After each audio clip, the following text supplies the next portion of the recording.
Hello, hello. Welcome to the Grand Prix, the final event of the Moth International and Switch Class series. We'll be starting racing very shortly. I'm Andy Brown. I'll be commentating for you today. We've got approximately 25 boats on the water, 6 of the Switch Class, the rest are international Moths, and we've got 6 races planned today. It's looking light winds, but everyone's foiling around, as you can see on your screen. And we'll look to get into racing, I think, very shortly. They look like they're just setting up the course now. Currently AP displayed on the boat, so we will have a slight delay, but not a significant one, I suspect, because everyone's foiling around, and I suspect we'll get you off racing shortly in the next 10 minutes. For now, I'm going to put on a little interview from Finn and Sam, who are 2 of our professional laser sailors who are taking into the Switch class for this weekend. They've only sailed the Switch 3 times, actually, but they're very good laser sailors, British sailing team laser sailors. Very competitive, good rivalry there as well, so we'll see how that develops, and I'll transition you into the interview now. Hey boys, introduce yourselves and the class you usually sail. Hi there, I'm Finley Dickinson and I sail the Ilka 7. And I'm Sam Whaley, and yeah, I'm an Ilka sailor and a Wasp sailor as well. Wonderful. And you boys regularly compete against each other, don't you? Yeah, we've done quite a bit in the Laser and Wasp, but now we're trying it out in the Switch and Moth event this weekend at Weymouth. Yeah, wonderful. So who usually gets the better of each other in the Laser? Well, Sam at the moment. And still Sam at the moment, but we'll, Sam is the answer. Okay, so Finn. Just about. I'm a bit older and wiser though, so Yes, exactly. he's got youth on his side. So are you confident going into this Switch weekend? This is a bit of a rivalry. 2 British sailing team laser sailors going against each other head and head. First time on the Switch class. Yeah. Well, I mean, it's going to be an interesting weekend, having both sailed the boat 3 times. It's going to be quite a baptism of fire, I feel. Yeah. But the weather forecast looks very kind to us this weekend, kind of about 10 knots both days, which is pretty much what we want, right? Yeah, Sam is the veteran of the Wasp class, so he's probably got a little bit of advantage on the foiling experience, so pressure's on him. Okay, so you're putting in the pre-excuses, is what I hear. Yeah, it sounds like a big excuse as well. Fair enough. So both of you sailed the Switch 3 times. How do you find it? Oh, awesome. Yeah, it's awesome. Awesome boat. Amazing during the manoeuvres, especially attacks. That was the first thing that hit me, was when I sailed it, it was straight through foiling tacks within the first session. I was like, wow, cool. Actually, this is good. Yeah, manoeuvres have never been my strong point in the Wasp. Kind of rely on the straight line speed a bit more, but getting in this, it's got halfway through my first session now, and I nailed a foiling tack and then did 6 more in a row. Oh, and wow. They're just dreamy to do compared to a Wasp. Fair enough. Does that make you nervous, Sam? Yeah. I mean, we'll see what happens tomorrow, but I think the wind looks perfect tomorrow. Hopefully we get a bit more on Sunday, and yeah, it should be a good competition. Nice. Well, we'll be following this rivalry very closely going into the weekend. I think the biggest rival will be with Simon. If anyone can get a race win off him, we'll be doing very, very well. You were going well the other day. Yeah, just shame about the corners. Simon was bringing up, actually, your speed competition around the harbour a way back. Yeah, how he absolutely smoked you, both on the Wasp and the Moth. Yeah. No, I'm joking. Simon didn't say that. Well, I mean, I think you did. He was actually very humble. He said you guys have been training hard, and it will be a good fight on the water. Yeah. It should be a good weekend, that's for sure. Perfect. All right. Good luck, guys. Thanks.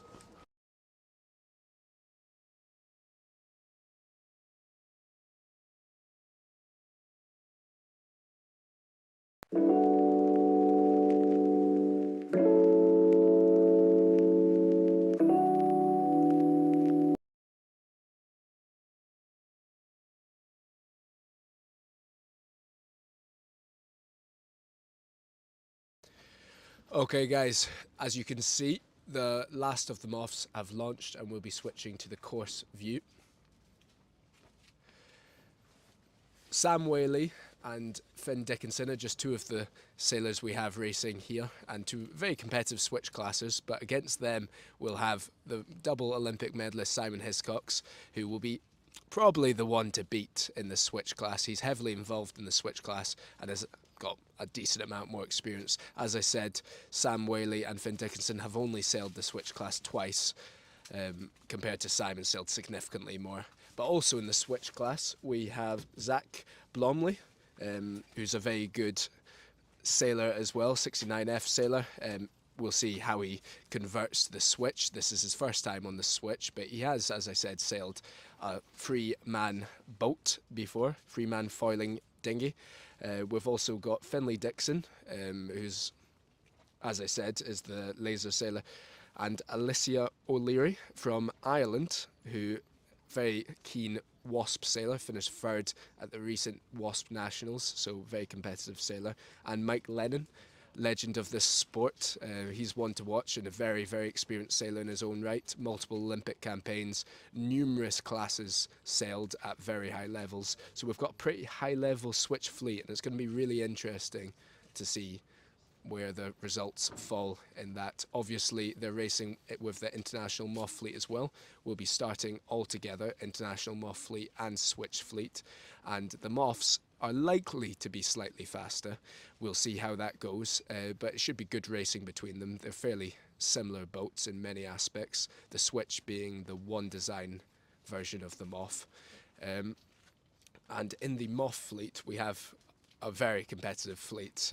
So lots of the guys would have been a bit upset, potentially. Not upset, but, you know, they've got a new challenge by Eddie Bridle arriving, who's the national champion for the Moth.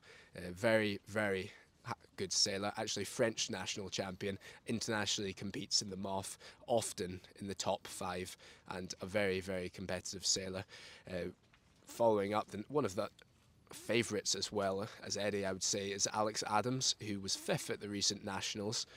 He also finished 5th at the May UK Grand Prix. So he's a top level sailor as well. And we've got a few others who are names to watch effectively. Paul Glidden, who finished 7th at the recent Nationals, very competitive sailor. Andrew Jarvis, 10th at the Nationals. And then we also have Jeremy Hartley, who finished 12th at the Nationals. So we've got a pretty high-level Moth fleet, and we'll see. Obviously, it's light, shifty conditions. Everyone will be trying to stay on the foil, stay in the breeze, and effectively sail the shortest course possible, the fastest way round. And looking upwind now, you can see that it is light. Some of the boats are foiling, some of the boats are not foiling. So that's going to be the real challenge. And in this sort of light variable condition, really any of the fleet can have a really good result. So I'd expect to see a mix of people at the top, and the person that stays consistent across, we're planned 5 races today, will be the leader. I would say consistency is playing key, but as you can see there, a little dip in the water, it is hard to foil, and everyone will be setting up their boats for maximum power and attempting to stay foiling around the whole race. But we're doing upwind downwind racing, a big fleet of Moths. Getting off that start is going to be key, and we'll be running into the start very soon. They're just doing the final touches to setting the course, and then we'll be in. For now, I will switch you on to an interview with Simon Hiscox, and he's talking about the new switch class, which is a very new class. This is the first switch event in the UK, and you'll learn more about it. Hi, I'm Simon Hiscox, here this weekend at the Weymouth and Portland National Sailing Academy for the last and final Moth GP of the season, and the first ever UK switch event. Perfect. So, Simon, the switch, an exciting new class. What's your involvement with the switch, and how do you see it developing in the future? The switch is an exciting new class. On paper, it's definitely a new class, but actually in its history, really, it stems from the development from the Moth, and you may as well best describe it as a one design Moth. A Moth design, pretty much cutting state-of-the-edge technology that the Moth has developed. It's now been frozen in time as a one design, and some of the cost-cutting measures you can make when you put a boat in production have been applied, and we've got a class that's pretty good value, certainly relative to the Moth in terms of value, Very, very similar in performance and a lot of fun to sail. Nice, and we've got some good guys competing this weekend in the switch class. We've got Sam Whaley, Finn Dixon from the British sailing team, and we've got a whole, I believe we've got a fleet of 6 switches and then competing against the Moths as well. How do you see the battle ensue? Yeah. How confident are you? I think it's going to be really interesting, the battle, particularly with Sam and Finn. They've both got a very strong sailing background, and it's not like they're not new to this style of racing. They've both been very successful in the Wasp class, so it'd be interesting to see how my previous Moth sailing experience stacks up against their Wasp experience. And I watched a recent video, well maybe not so recent, but of you and Sam Whaley doing a speed challenge on the Moth and also the Wasp around Weymouth Harbour, or Portland Harbour, and you, I think, clutched the victory. Do you think Sam's going to come after you on this one? Yeah, I think that he's going to have that. Well, that was a good fun little thing really for a bit of PR, but he has done a lot more full time since then, and I think that he will be quite a challenge to even sustain touch with potentially. Yeah, perfect. And in the Moth class we have, I believe, 17 Mothers currently, maybe a bit more coming. How do you see that battle at front developing? Yeah, I think the Moth this weekend actually is going to be really interesting because there are, well, the big names, if you want to call them the big names, they're not coming. Certainly haven't entered yet, although there is still room for some of them to turn up, and they may well do so still. But the battle is really between a lot of people who are generally very close in their performance, and they often fight it out in the sort of places just below the first pack. So I think that it could be any of theirs to win and see a different style of racing, I think. Perfect. Thanks.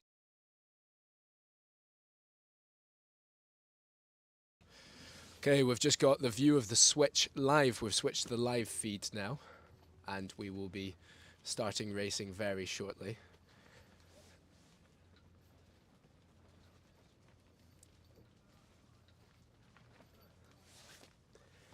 That's Sam Whaley in the shot right now. Recently won his Wasp Nationals for the 3rd time, I believe. Pretty excessive, many people have been saying. Personally, I think it's incredibly impressive. He's stayed very committed to the Wasp class and been doing incredibly well with it. A very consistent sailor, top laser sailor, and, you know, looks really good on that switch right there, actually. He's quick, he's got the tacks, he's got the manoeuvres, and he's really going to be one to watch. He's going to be one of the ones, I believe, to really challenge Simon Hiscox in this class.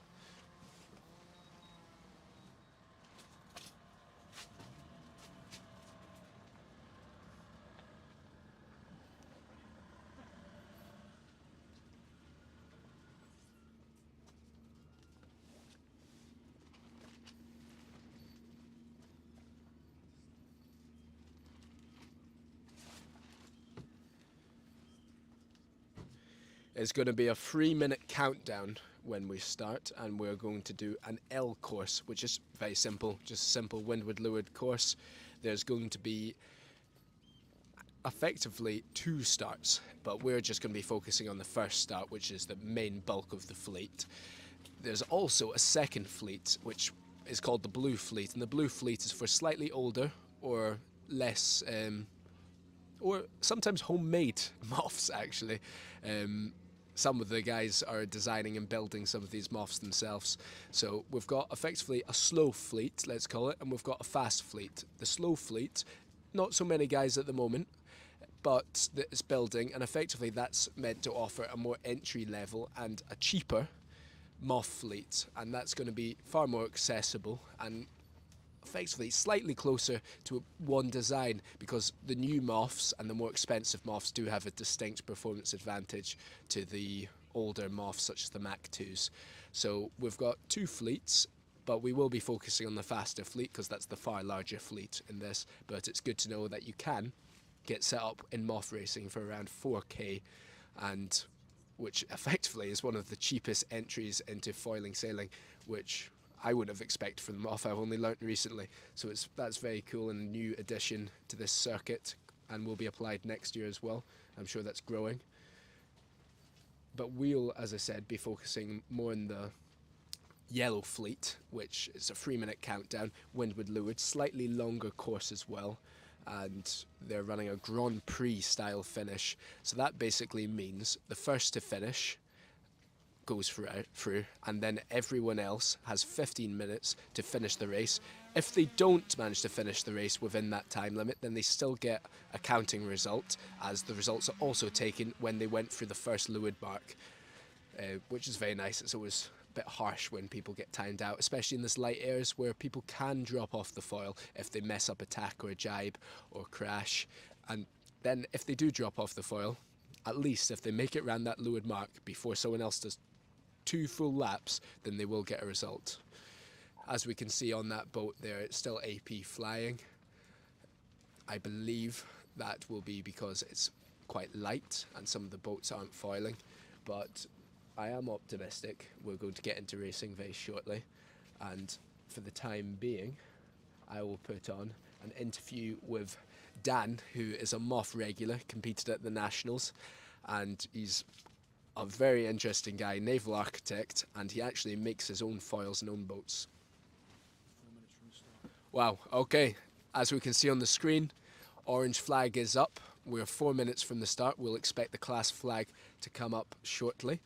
And we're into racing. We'll save Dan's interview later. But as I said, very interesting guy, makes his own foils. I've got a very cool interview with him, which I'll play later.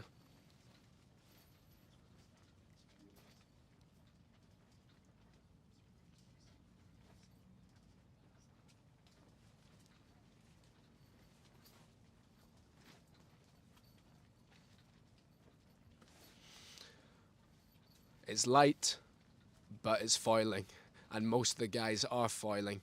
The start's going to be really interesting because everyone will be approaching the line foiling with speed, and it's going to be, you know, if you're off on the front row away from the wind shadow, then you're going to have a good advantage and you're going to be sort of set up going into the race. If you're not on that front row and you're further down in the mix and being covered in this light air, it's a very risky place to be. Will you manage to execute the foiling tack and stay foiling? Much harder if you've got less wind. So the start is going to be key for this race, and it's going to be interesting whether they start on port or starboard and what everyone's strategy is up the beat. And also really interesting how the switch fits in on this. Will we see a switch rounding up there with the top Moths, or will the Moths dominate the switch? The Moths should. They're a faster boat class, more expensive boat class at the top of the field. And also the switch guys have only sailed it. Most of them have only sailed it a few times. It's a new developing class. So, but it'll be really interesting racing, actually.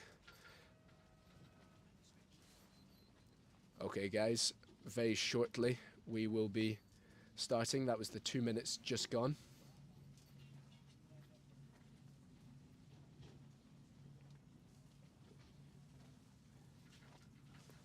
We're just at 140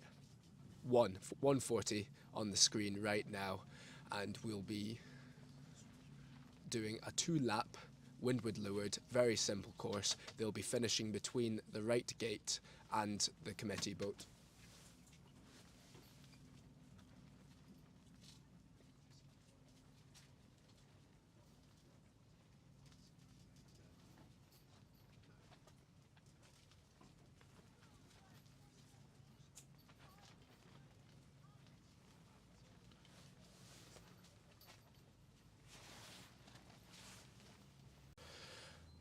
Okay, we're at 35 seconds to go, approaching the 30-second mark. Some guys non-foiling right at the committee boat. Other guys will be coming in later. As I said, really important to stay foiling. Those guys that are unfoiling at the committee boat will need to get foiling pretty quickly. 19 seconds. 15. We've got a bit of a cluster right at the committee boat. Tough place to be. Guys are coming in late and they'll just be trying to find a gap. But obviously they have no rights as they're making their way through. They really need to stay away from the majority. Everyone's just trying to get foiling, and the start gun is off. Ooh, well, it looks like four of them are off well. Maybe a bit more. 4 off really well. We've got one port tacker making his way through the fleet ducking. He'll come out very well if the right-hand side comes out. Otherwise, it's looking like there's 3 guys. Really good starts and punched out.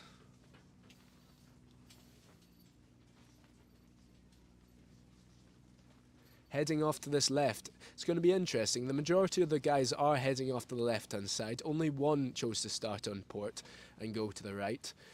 Sometimes the person gets lucky, but often, often the majority do know the correct way.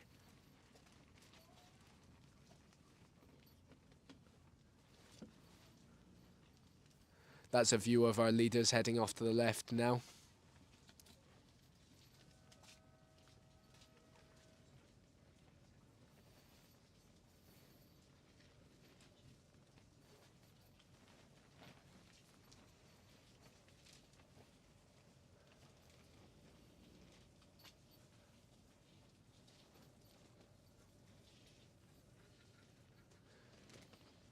That's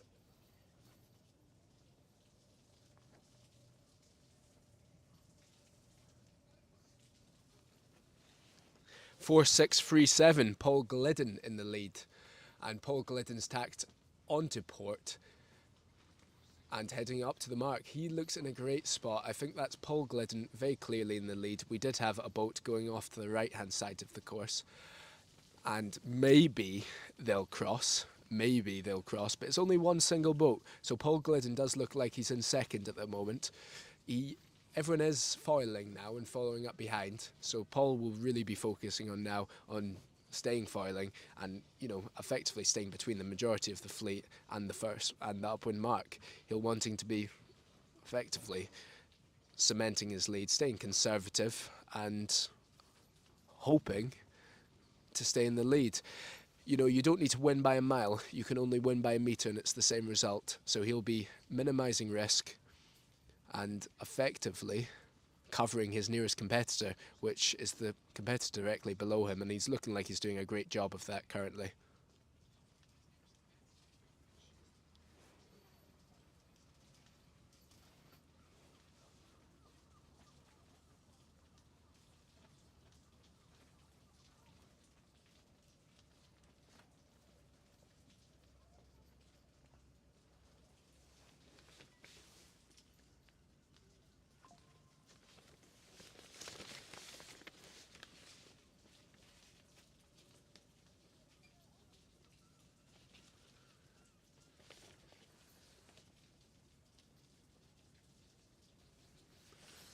And we've got the red boat there, GBR 4656.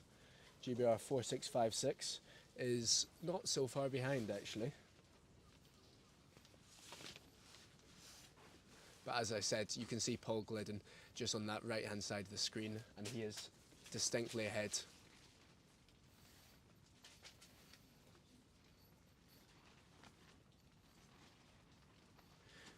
Haven't seen any of the switches so far. Oh, well, there's one. Crossing from the right-hand side there. These guys will be making their way upwind. It looks like most people are sort of tacking backwards and forwards. Not many have gone all the way out, and that'll probably be because it's gusty and they're just tacking in the pressure.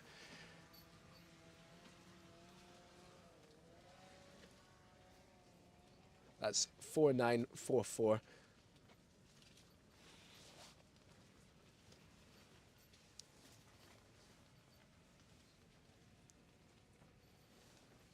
He's doing well, heading off to the right-hand side. Eddie Bridle, who's actually our national champion. So Paul Glidden has got to keep the national champion behind him. But that's a tough one for Eddie Bridle. Tough tack, non-foiling tack. He will have lost a decent amount there. He's really going to be trying to get foiling again. But in this light air, staying foiling is key, and he either didn't execute his technique properly or he just tacked in a lull. So it's very tricky. That's why the guys tacked out early and potentially tacked back to the right just to stay in that pressure. And he's non-foiling right now, which really will push back the fleet.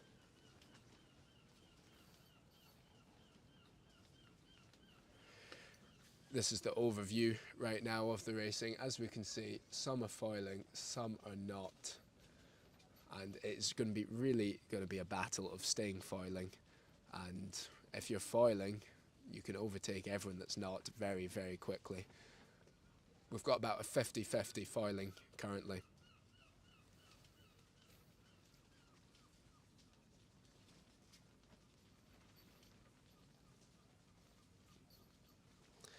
As I said, this is race 1, so everyone is just trying to get a counter in. Very, very difficult conditions out here. Hugely light, patchy, gusty, shifty. You know, a competitor's nightmare, especially a fast competitor's nightmare, but it is a slow competitor's dream, because that's when you see the guys that usually aren't at the front because they stay in the pressure, they get a bit lucky, or as we saw then, national champion Eddie Bridle drop off the foil. That gives a great opportunity to the guys that are foiling. As we can see, quite a few guys are foiling and are just approaching the windward mark now.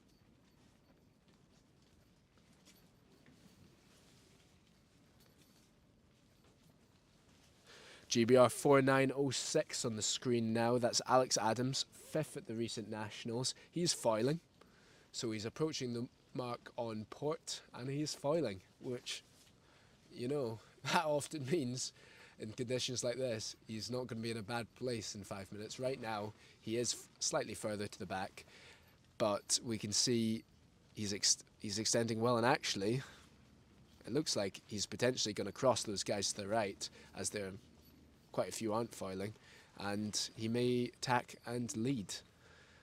That's the windward mark right there, as we can see on the screen. So he'll be looking to tack on the ley line, and he may be rounding very well here.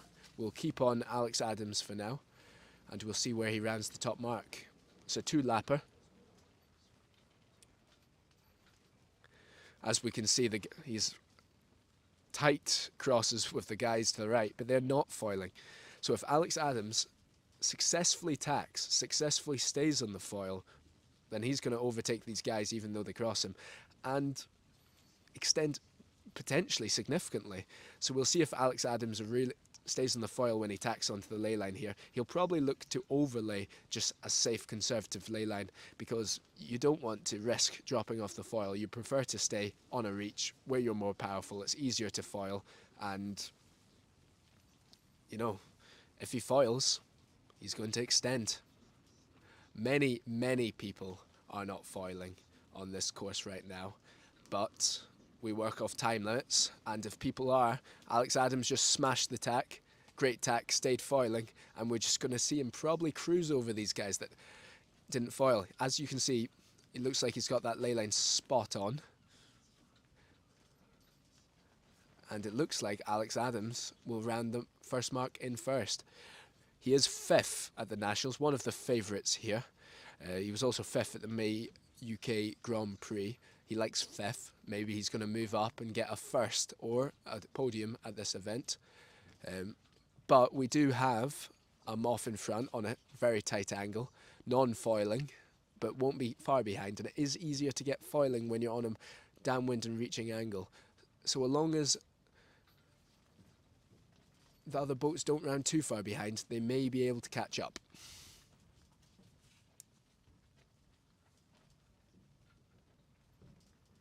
Alex Adams, what was a safe ley line, has turned into a tight ley line, but he's laid it perfectly, and that's 4944, which is Eddie Bridle, the national champion, who will be crossing fairly close behind.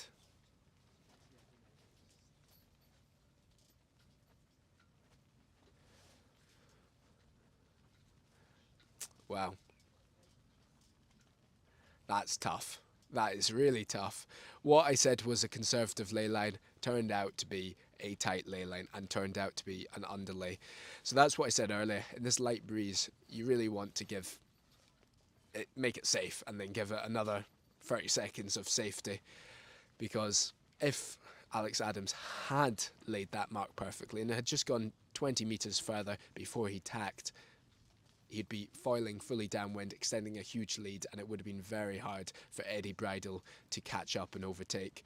As it is right now, it's going to be a race to who can get foiling downwind, and Eddie Bridle and Alex Adams are really insignificantly apart. It's just going to be a race of who can get foiling, and whoever gets foiling the quickest is going to win the race. They'll go on a reach and they'll pump their sails a bit. You're seeing Alex Adams pump his sail, trying to get foiling.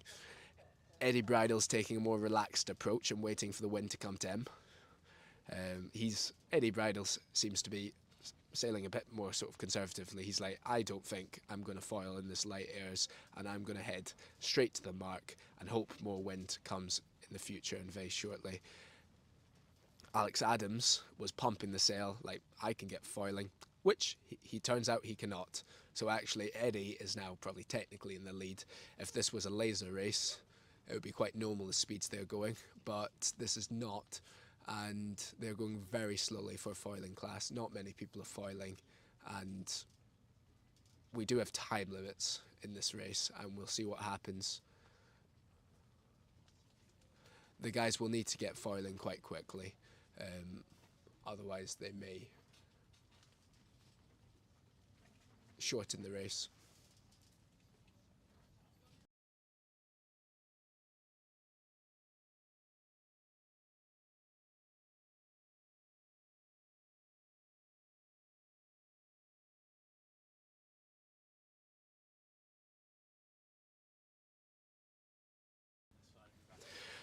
As I said, it's pretty light at the moment, and we do have two of the favourites at the front. I know they're not foiling currently, but they are the favourites, and it does show that even in this light variable conditions, the top guys do come to the front. No switches at the front. It was the Moth sailors that rounded first, and that may be indicative of the rest of the weekend. Oh, well, that's Alex Adams pumping. We'll see if he makes it. He's working really hard, and we do see someone foiling beneath. That's obviously given Alex Adams hope that he can get foiling as well.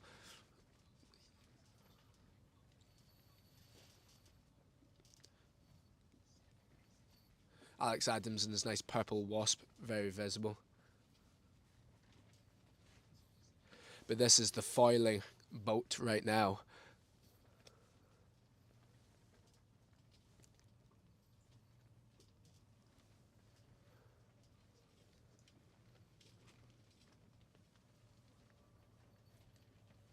And that is 10:47. Finlay Dickinson. Oh, and he's just dropped off. But not bad from Finlay there. He's the only one in the fleet foiling. Now he's not. As I said, it's gusty, lots of lulls, some shifts as well, and very, very, very patchy. So we'll see if they catch a gust and something else comes in. But it's not looking amazing currently out in the water. We do have a dropping forecast today, and that's not to say the wind won't come in and a gust won't come and pick these guys up, but they do need a minimum of 7 knots to consistently foil, and that's a real minimum. Some of the guys will need a bit more, 8 or 9. The top guys may be able to go a little bit less. I heard one guy claiming 5 knots earlier, but it looks a bit over 5 knots, 6 knots, potentially gusting 7 out in the course currently, and I don't see anyone foiling, so I think he was lying. But currently, that's Eddie Bridle, stood up in his boat, looking for breeze. He'll be looking upwind, and he'll be trying to see when the next gust is coming.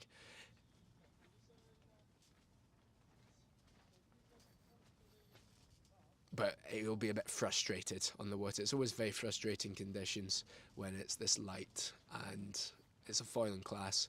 We want speed, we want fast racing. Often we get fast racing, but when it gets a bit light, it becomes a bit more like a non-foiling class, and these boats aren't optimized for non-foiling, which is why they're so slow, and you can't really sail them properly when they're off the foil. So everyone right now is just looking for Gus to get on the foil, but so far, not many of them have.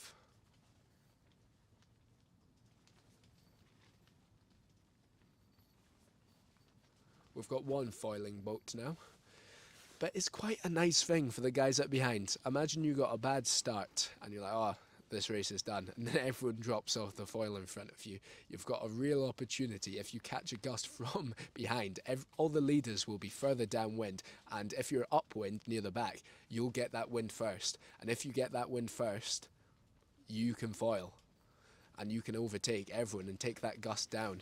And as we can see, the red boat on the right hand side, I believe that was the man that I talked to earlier and said he could foil in 5 knots, and it looks like, I take it back, he wasn't lying. He's the only one foiling, and it's not much more than 5 knots, 5-6 knots, and he's foiling. He's actually on the demo boat this weekend, demo Moth class boat supplied by Maguire Boats. This is a boat that can be lent out effectively for these events, and really effectively encourages people to get sailing into the Moth. It's a demo boat, and this demo sailor is doing pretty well, and if he can stay foiling, we'll round that leeward marking first.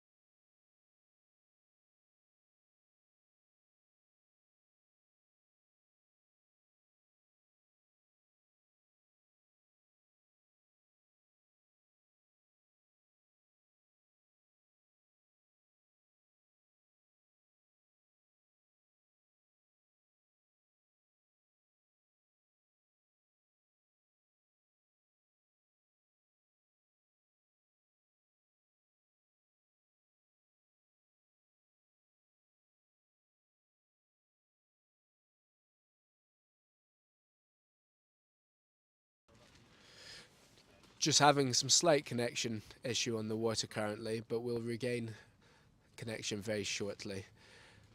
That's the thing, we're actually 5 kilometers away now from the racing. It's right at the other end of the Portland Harbour, and we're just in now, back online, and we're following the only foiling boat currently.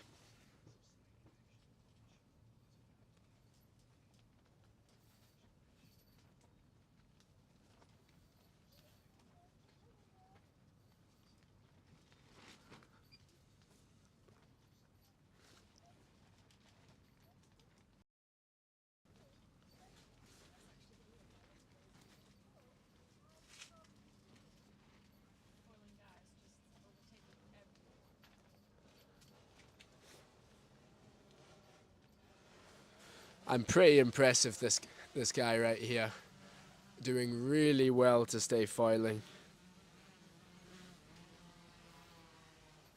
And he's the only one. Are you talking to us, Andy?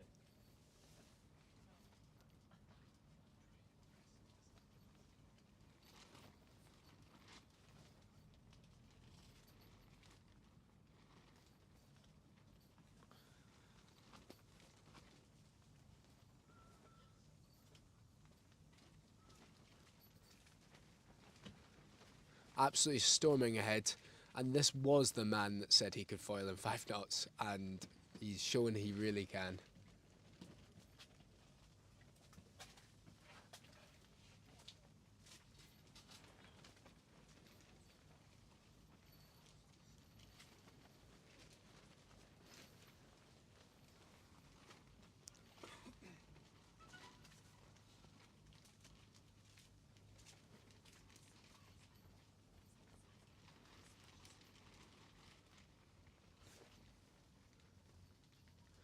Huge lead extending here. Significant lead.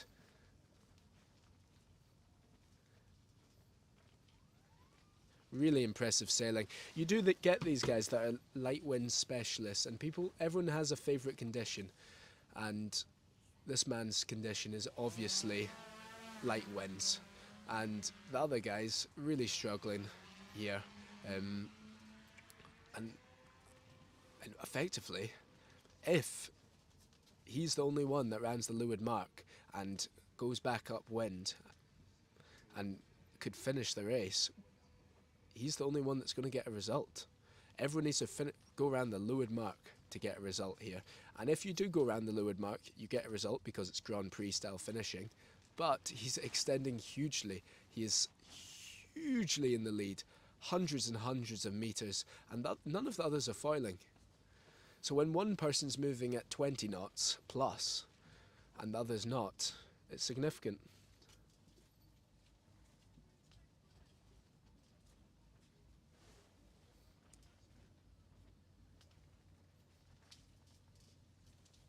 This is just an Exocet boat, and it is going very well. Demo boat.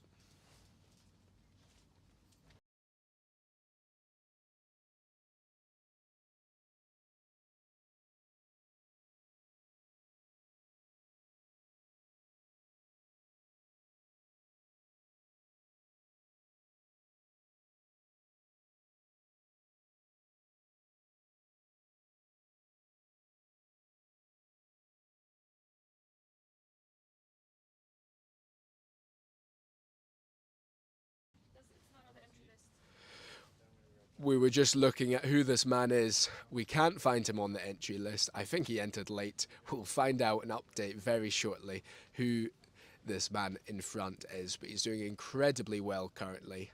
He was an underdog. We've done a lot of research in the top Mothers.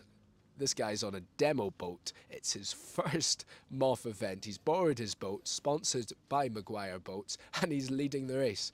I don't think he's going to be unhappy about these conditions, to be honest. He'll be incredibly happy about these conditions. It's obviously his conditions, and he's really leading the way. None of the other guys are foiling at all. The switches aren't foiling. The rest of the Moths aren't foiling, apart from this one Exocet demo boat sailor, who will find his name very shortly.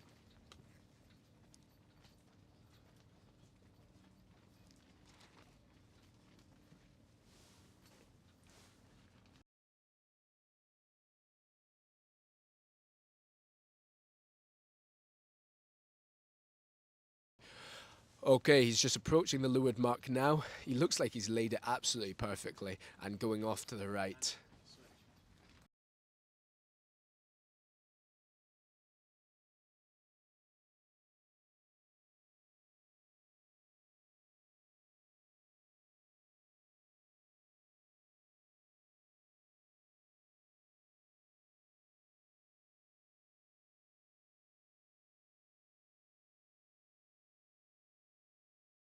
Okay, guys, the white and blue checkered flag, the flag of doom for the man who just rounded the leeward mark in first.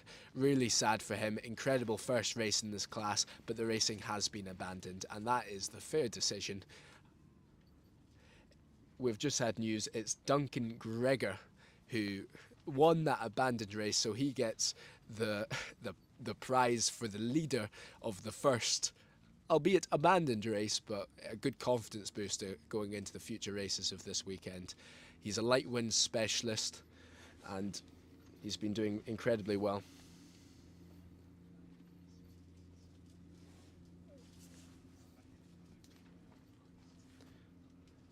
We don't know much about Duncan Gregor, but we'll find out about him and we'll report back. But he'll be incredibly happy. We'll get an interview with him later, and we'll figure out how he's the only one foiling.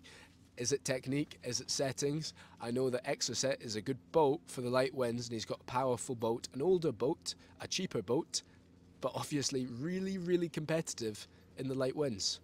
And very recognisable, the red. So once we know his name now, Duncan Gregor. we're going to keep a good eye on him on the course and as he develops into this weekend.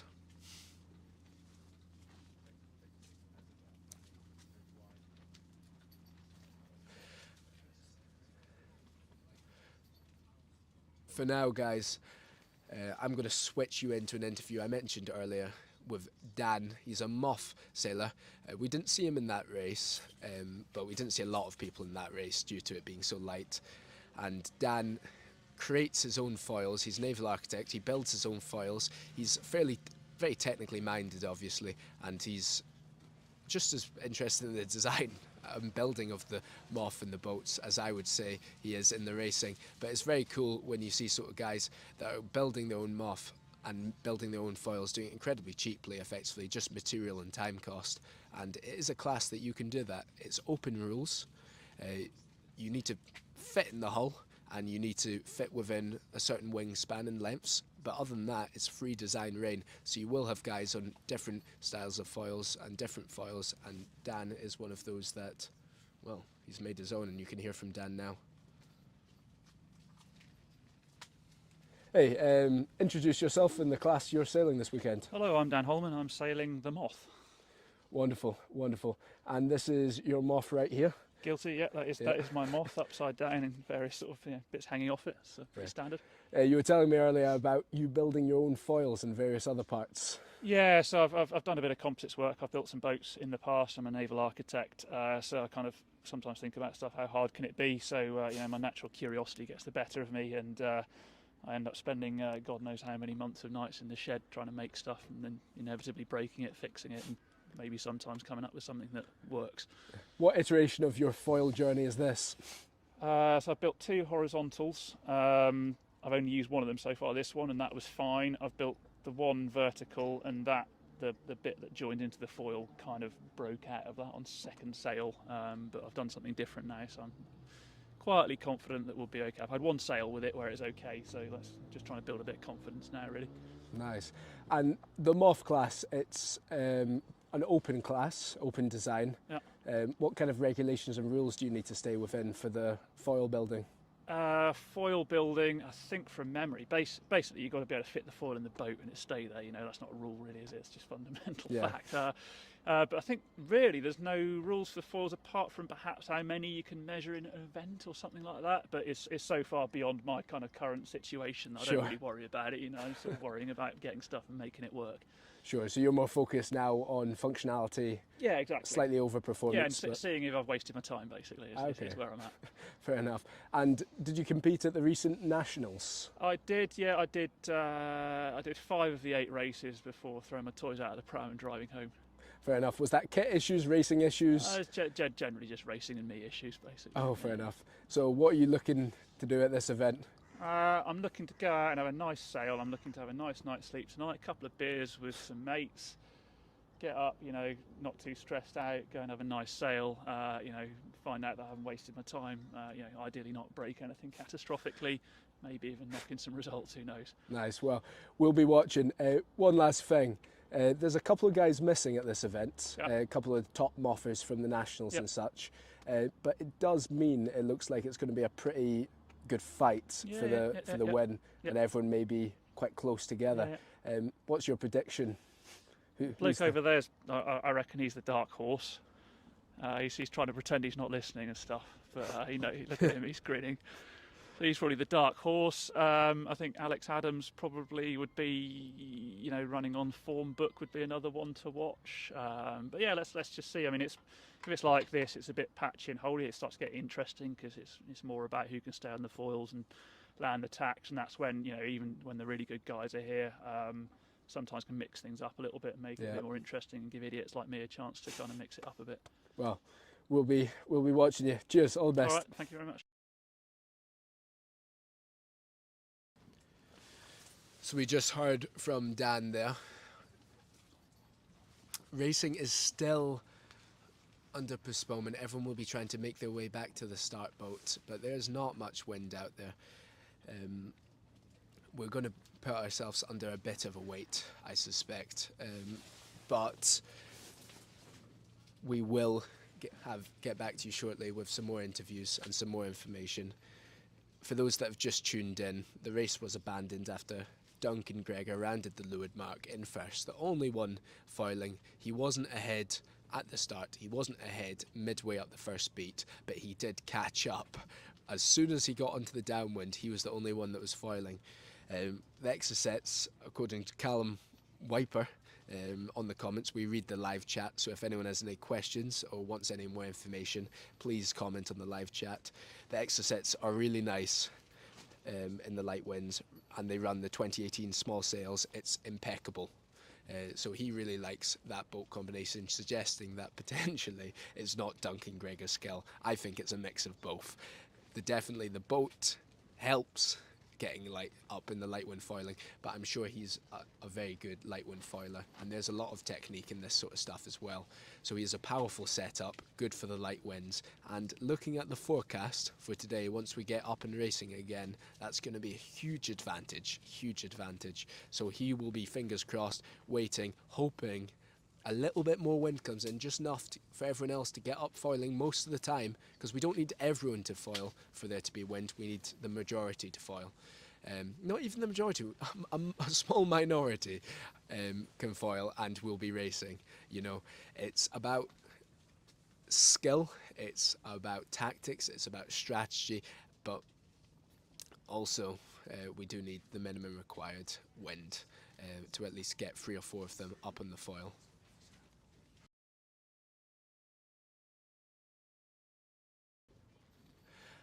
For those that are interested, I'm going to switch into, that's quite good, because I'm going to flick into a switch class video, the new switch class video, and it is Sam Dickinson, Sam Whaley, explaining the new switch boat, a little bit about the new switch boat.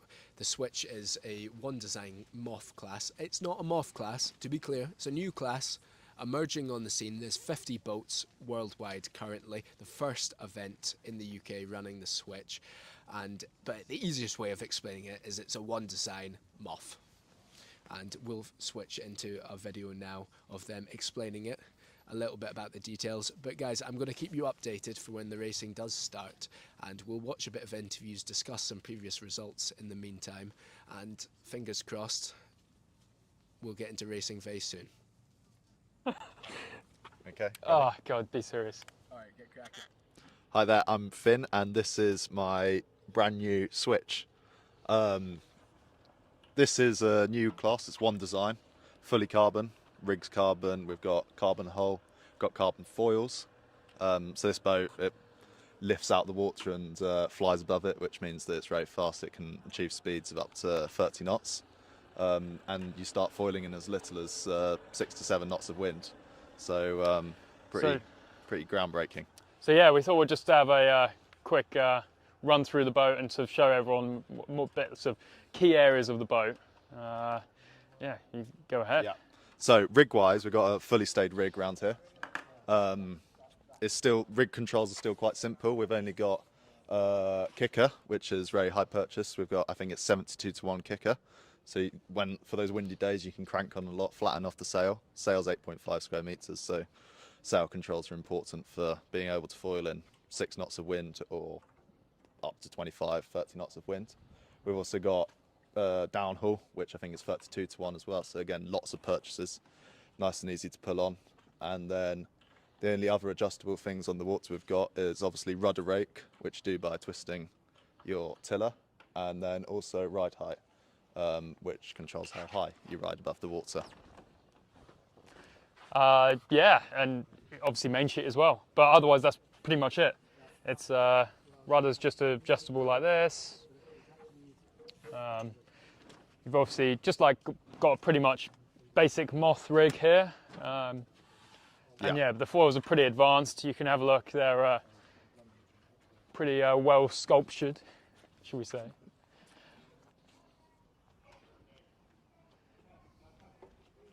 And where you've got a slightly larger than usual Moth rudder, but that means that we should get foiling nice and early. And I think should be taking off earlier than most of the Moths tomorrow, so we'll let you know after tomorrow. Yeah. Cheers, boys.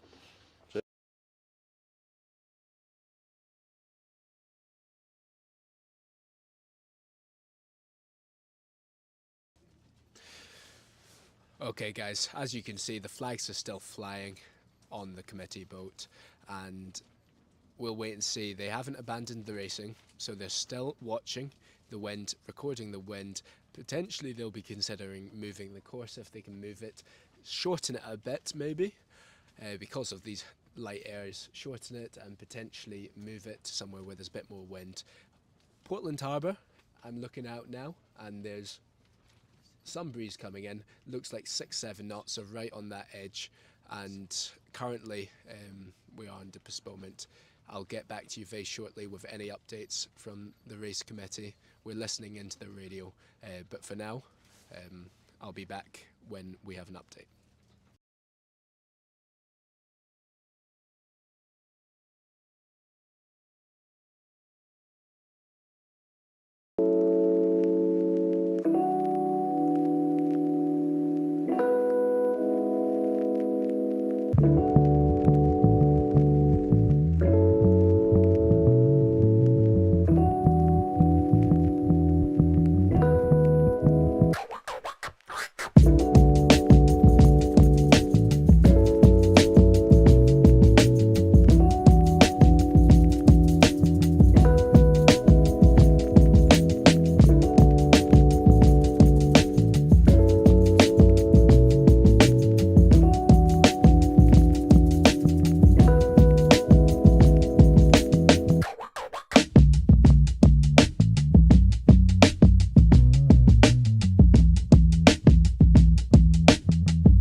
Okay, guys, still under postponement. I'm just going to put on a video from the Nationals. And this was the Nationals recently done in July, where we had Eddie Bridle, who's competing at the event, who won. And we've got pretty much everyone, to be honest, was competing at that event. So we've got the results for everyone. And we're going to take you through some of the videos. We're here at Restronget Sailing Club in Cornwall for the Wetsuit Outlet International Moth UK Championships 2024. We've got sunshine with a bit of cloud, but most importantly for the moths, we've got wind.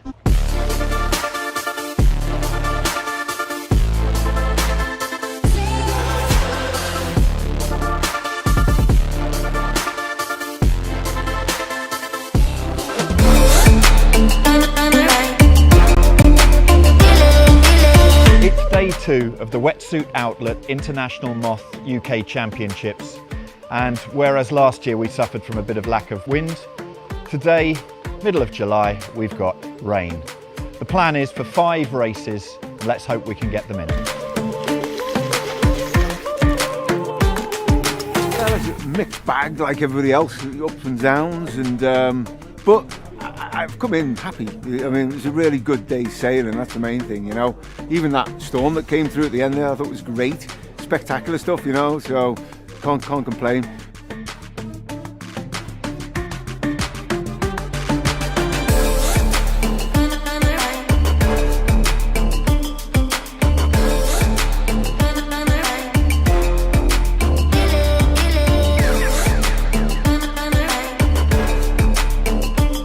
So James, unfortunately fell off his push bike doing an endo, trying to show off to the girls. No, I didn't. Fell off his motorbike.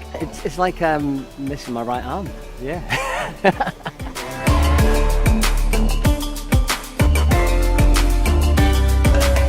Had a moment of glory of having an amazing port tack start and zooming up and rounding the windward mark first. So first time I've ever done that in the Nationals, and then the boat just started gradually becoming a bit more and more kind of uncontrollable around the course, and I managed to kind of nurse it round, bleeding a few places, and then 100 yards from the finish line did the final jibe to come through, and my rudder horizontal snapped off, so managed to somehow kind of drift through for 15th place and then retired from the last race. But at least I didn't get rained on and have any danger of being electrocuted by a thunderstorm, so that was kind of a positive, I guess.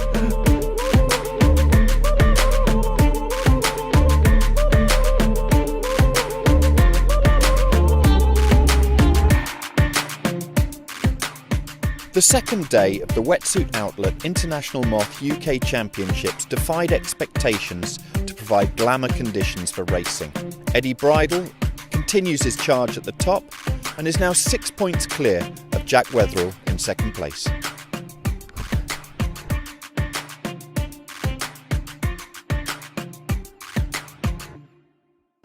It's day 3 of the Wetsuit Outlet International Moth UK Championships. Right now we're out on the race course waiting for the sea breeze to come in, but it's looking hopeful for another great day of racing.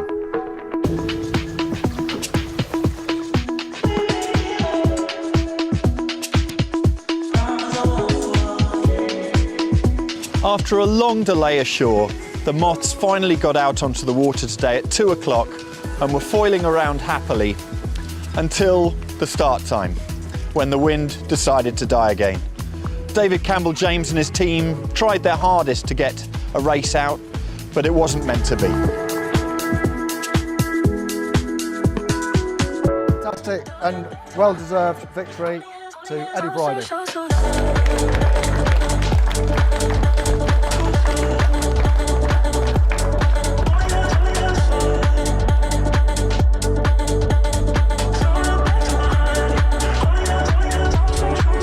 This means a lot to me. I've been working pretty hard on it for a good amount of time now, and yeah, to come away with a win is amazing. This is a really good location. This is sailing just off the club here. We had 2 glamour days of racing. It was absolutely perfect conditions. Race team, they were faultless, so a big thank you to them.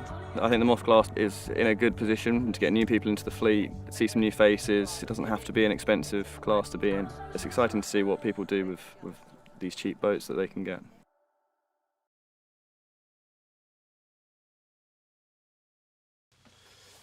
Okay, we're just approaching the course now. It's raining, and in the rain, often there's less wind. Often the rain does kill the wind, unfortunately. No one's currently foiling, and they're still waiting at the course. It is raining, it is light, but if this rain stops and we start to see fronts come in, we've had a look on the rain radar, and there's little fronts of rain coming in. Maybe one of them will push a load of wind in front of it. We'll wait and see if some wind comes in for these guys to get foiling. Currently, as we said, no one's foiling.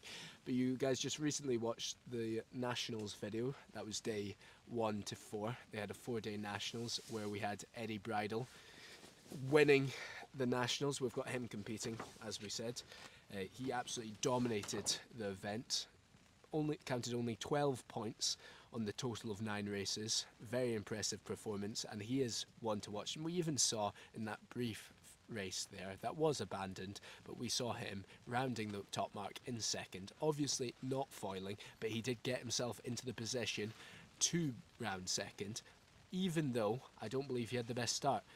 We saw Paul Glidden off the line, and he actually had the best start and then dropped off the foil at some point along the race. And then we saw Eddie Bridle, national champ, make his way through.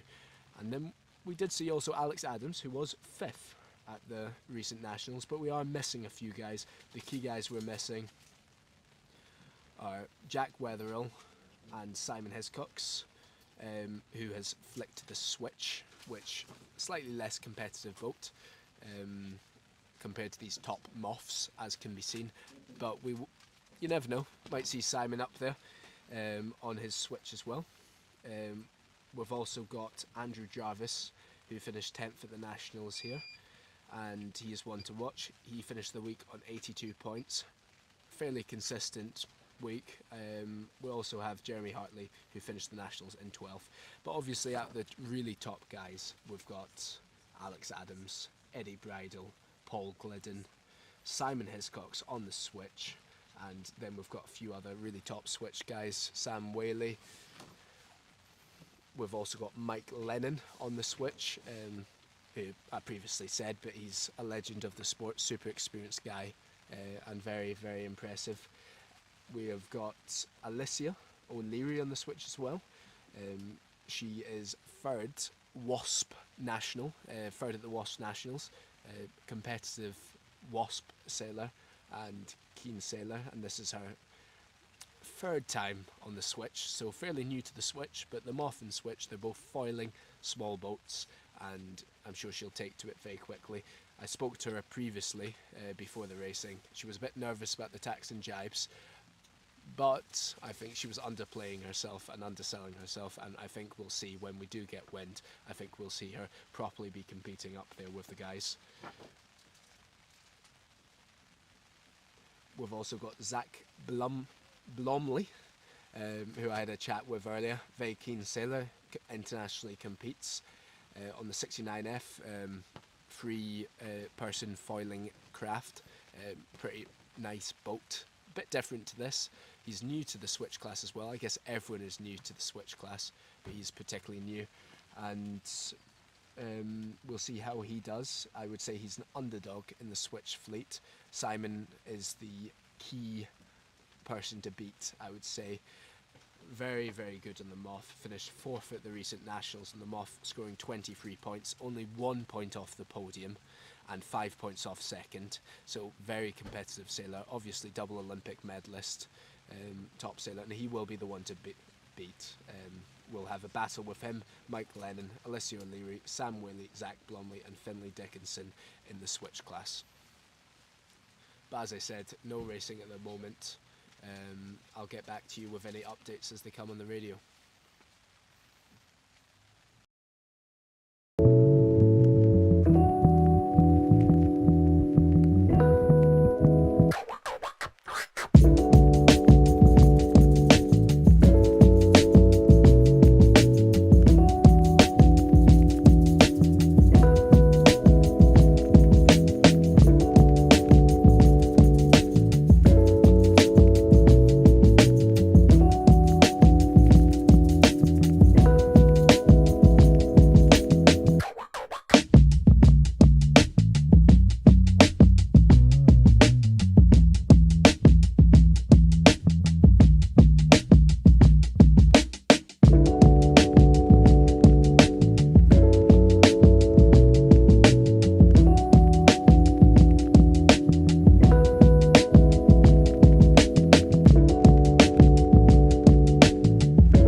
Okay guys, as you can see on the boat, they're going to send all boats, all Moths and Switches into shore, and we'll be waiting for racing from the shore.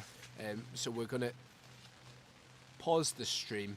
I would say you can leave the stream now because there's going to be a significant wait, and we will update via our Instagram channels. We're just going to put the waiting page on and we're going to update via our Instagram channels, and when racing is back up and running, we're going to broadcast it across Marinecast Media, Instagram channel and personal channels as well. Thanks very much for tuning in, and the forecast looks far more optimistic for tomorrow. We're going to get some really good racing tomorrow, so it's 10:55 BST tomorrow for the racing. But as I said, the wind may come in, the rain may stop, and we may be fully into racing this afternoon, but we'll keep you updated with that via the Instagram channels. For now, thanks very much for listening, and we'll get back to you.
Yeah, we knew the forecast was looking quite big, and it certainly delivered. The first race was not too bad, and the second race was right up there, the windiest sort of racing I've ever done, and plenty of swims, but a lot of smiles and a lot of fun.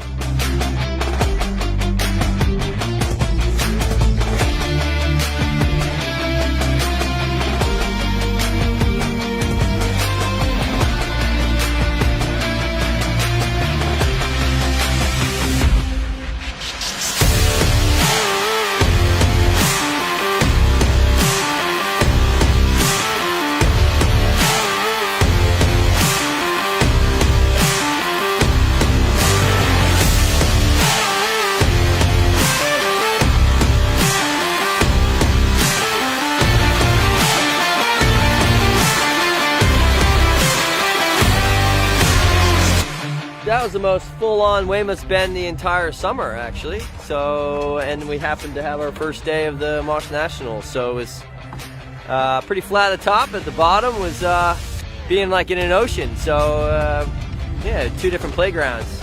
Well, Dylan and I were kind of crossing 1-2 at the top gate marks, and kind of splitting both races, and then didn't know it was a 3-lapper, and ended up flipping a couple more times on that third lap, so dropped back. But overall, it was my boat stayed together. I've been working on it all summer, so I'm pretty pleased with that.